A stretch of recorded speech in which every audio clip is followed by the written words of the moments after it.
नमस्कार। Let's mic के एक बिल्कुल नए जानकारियों से भरपूर शो में आपका स्वागत है, जिसका नाम है कॉर्पोरेट दुनिया। ये सिर्फ एक प्रोग्राम नहीं है, बल्कि एक खिड़की है उस दुनिया की तरफ जहां बिजनेस की चालें, स्टार्टअप्स की उड़ानें, मार्केट की धड़कनें और कंपनियों के भीतर की कहानियां आपको समझाई जाएंगी, आसान, रोचक और भरोसेमंद अंदाज में। आइए सबसे पहले नजर डालते हैं कारोबार की दुनिया की आज की खबरों पर।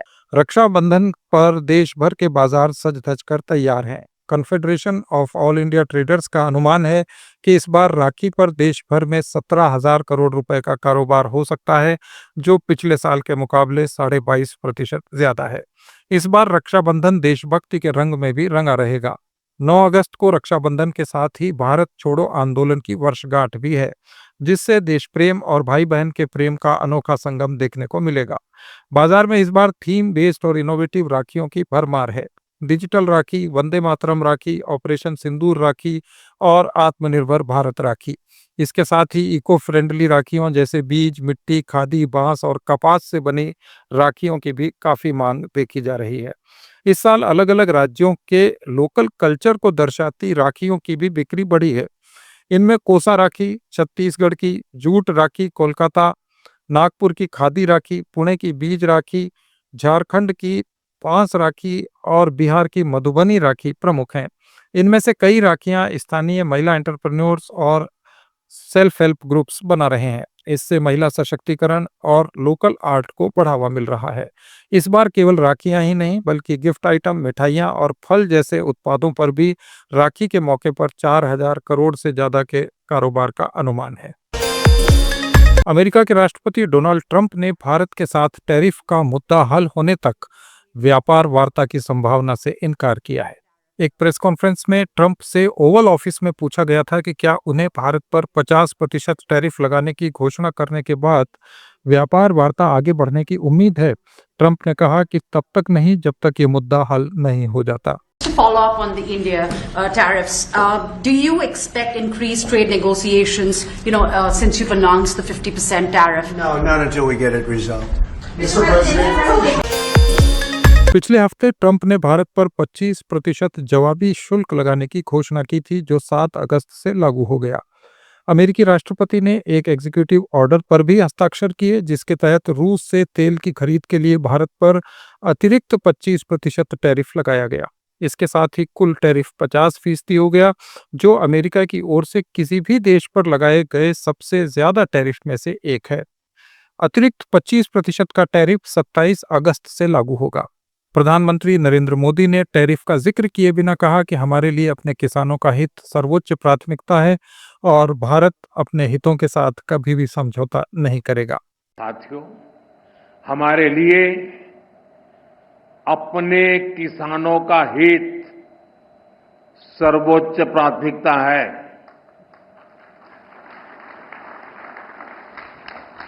भारत अपने किसानों के, पशुपालकों के और मछुआरे भाई बहनों के हितों के साथ कभी भी समझौता नहीं करेगा।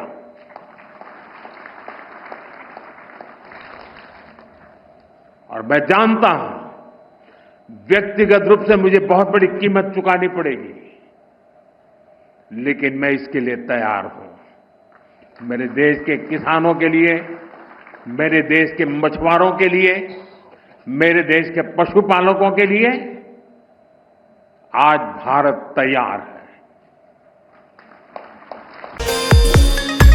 इस बीच अमेरिकी विदेश विभाग के प्रधान उप प्रवक्ता टॉमी पिगॉट ने कहा कि भारत के संदर्भ में ट्रंप ने व्यापार असंतुलन और रूसी तेल की खरीद के संबंध में अपनी चिंताओं को बहुत स्पष्ट रूप से व्यक्त किया है। आपने उन्हें इस पर सीधे कार्रवाई करते हुए देखा है। भारत एक रणनीतिक साझेदार है, जिसके साथ हम पूर्ण और स्पष्ट संवाद में संलग्न हैं और ये जारी रहेगा। India, as the president has been very clear in terms of the concerns he has regarding the trade imbalance, regarding the concerns he has when it comes to the purchase of Russian oil. He's going to take action directly on that, and I refer you to the president's comments for that. India is a strategic partner with whom we engage in a full and frank dialogue. That will continue. The secretary also spoke to that. Like anything in foreign policy, you're not going to align 100% of the time on everything. But it is very clear, the president's been clear, the concerns that he has with the trade imbalance, the concerns he has with India purchasing Russian oil. He's been clear on that. He's taken action, and I refer you to his comments for further on that.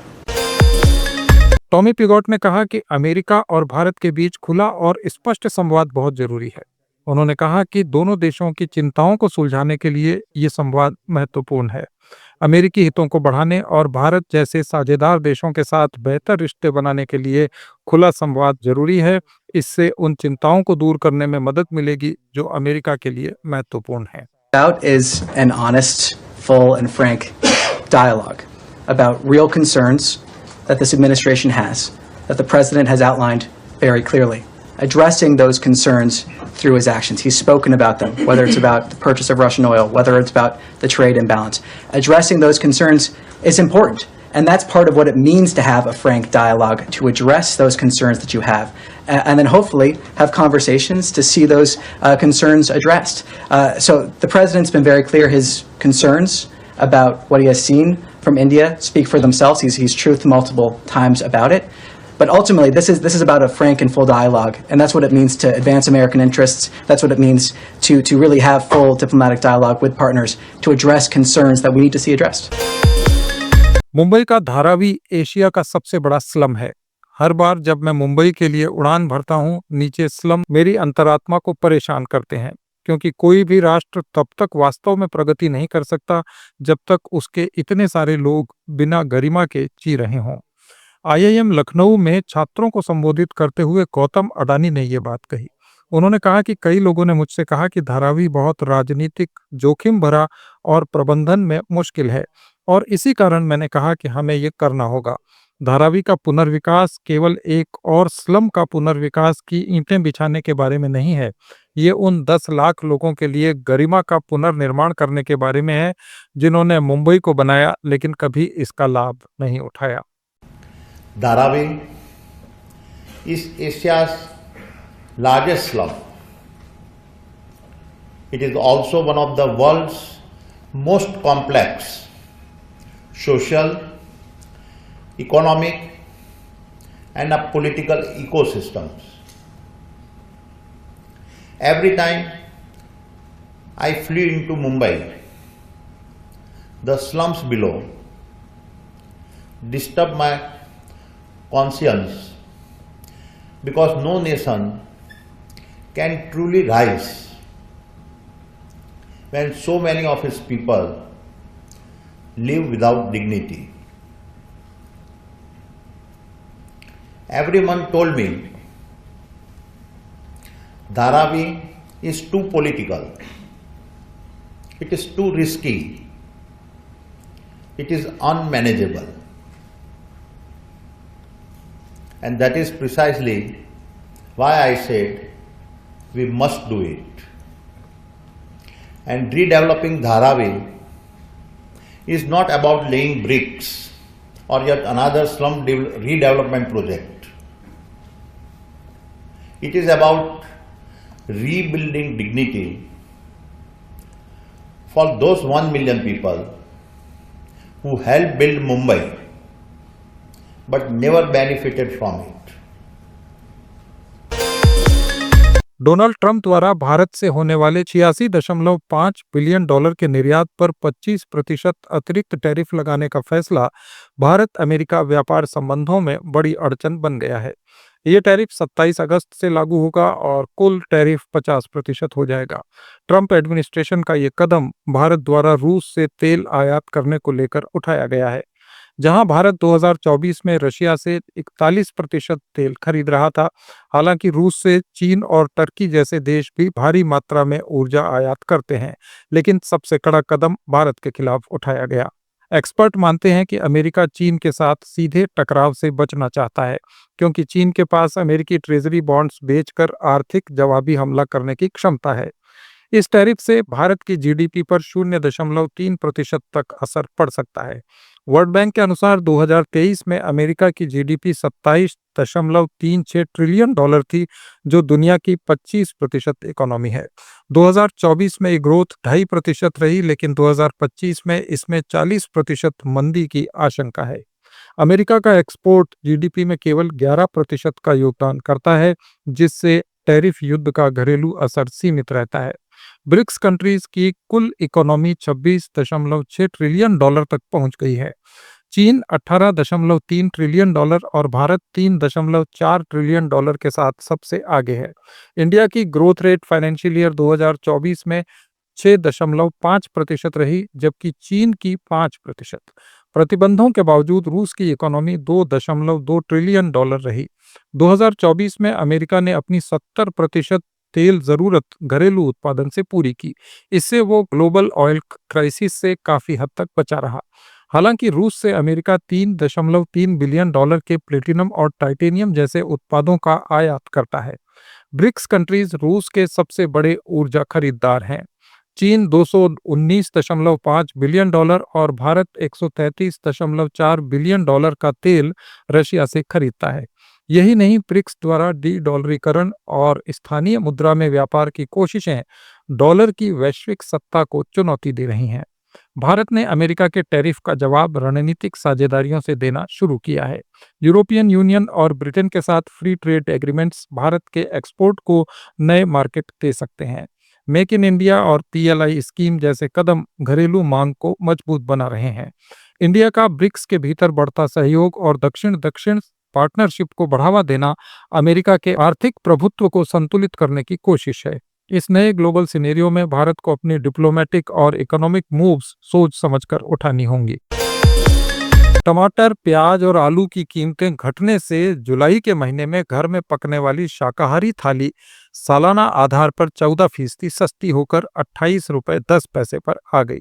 हालांकि जून में ये कीमत 27 रुपये 10 पैसे थी, यानी 4% महंगाई बढ़ी।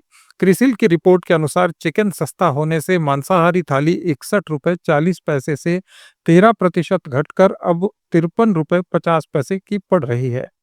सालाना आधार पर भले ही टमाटर, प्याज और आलू के दाम घटे हैं, लेकिन मंथली बेसिस पर इनके दाम तेजी से बढ़े हैं। उदाहरण के लिए जुलाई में कुछ शहरों में टमाटर 100 रुपये किलो की कीमत तक पहुंच गया। प्याज का भाव 50 रुपये रहा। टमाटर की कीमतें सालाना आधार पर 36% गिरकर जुलाई में 66 रुपये प्रति किलो से 42 रुपये प्रति किलो हो गई। आलू और प्याज की कीमतों में पिछले साल की तुलना में 30 और 36% की गिरावट आई है। पिछले साल इसी समय में आलू का उत्पादन झुलसा रोग और मौसम में बदलाव के कारण 5 से 7% कम हुआ था। इसके कारण इनकी कीमतें ज्यादा थीं। सालाना उत्पादन में 18 से 20% की वृद्धि के कारण 2025 में प्याज की कीमतों में गिरावट आने की उम्मीद है।